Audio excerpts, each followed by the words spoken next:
अर्जुन उवाच जयासि चेत् कर्मणस्ते मता बुद्धिर्जनार्दन तत्किं कर्मणि घोरे मां नियोजयसि Keshav. Hello friends, this is the first shlok of the third chapter of Bhagavad Gita, and today we will understand this shlok in detail.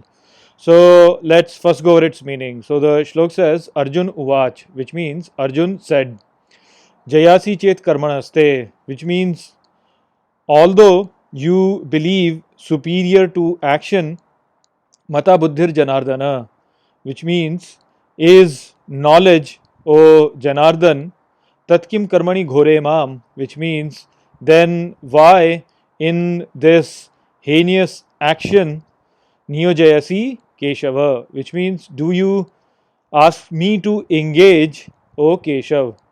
So, in the end of the second chapter of Bhagavad Gita, Shri Krishna was telling Arjun about the indications of a person who is wise, that is the Sthit Pragya.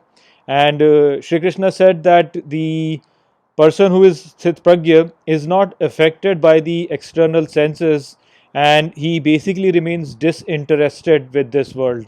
As in, he performs his action, but he is not too much concerned about the fruits of the actions that he is performing.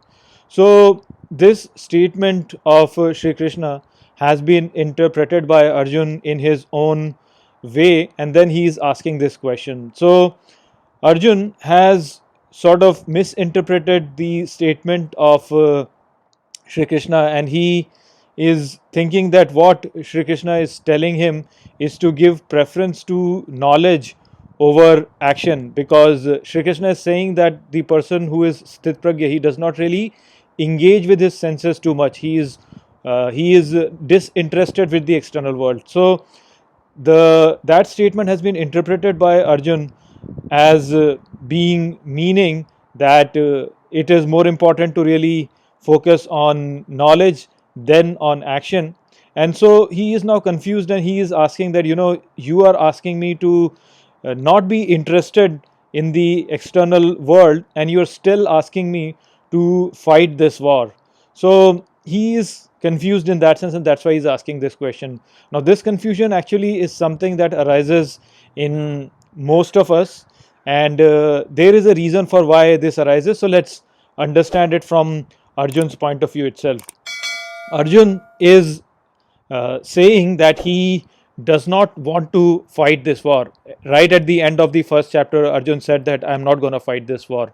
So he is saying that he does not want to fight this war, and Shri Krishna then told him that no, you should fight this war. And then Shri Krishna tells him that you should not really engage your senses with this world. You should stay disinterested with this world. So, what Arjun is thinking over here is that since he is already saying that he is not going to fight this war, then he is basically pulling his senses back from this world.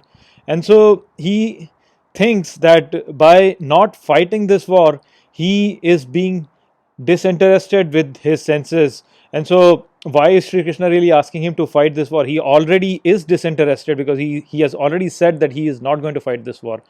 So that is the confusion that is coming in his mind, and this confusion actually is quite natural.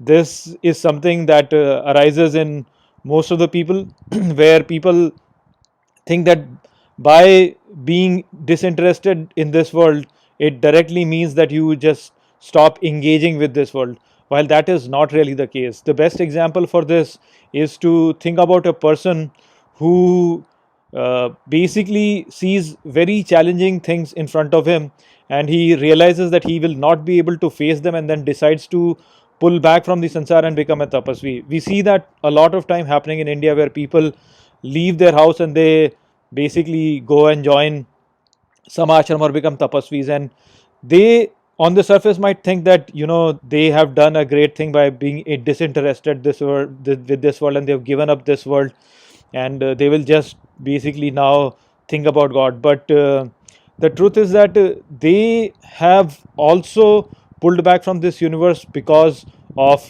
their fear of the challenges that they face.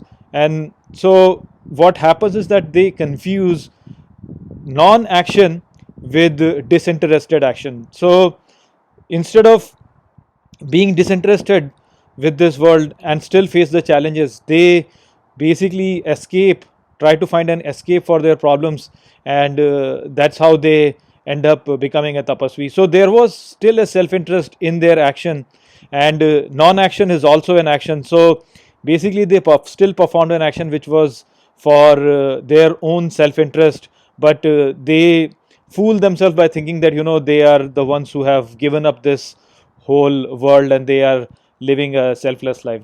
So that is what is the confusion that is arising in the mind of Arjun, that he is pulling back from the war because of his fear of facing the challenge. He does not really want to fight his loved ones, and that's why he wants to pull back from this war. That is his self interest, but he has fooled himself by thinking that by pulling back from this war, I am acting without self interest, and that's why basically I am on the right path.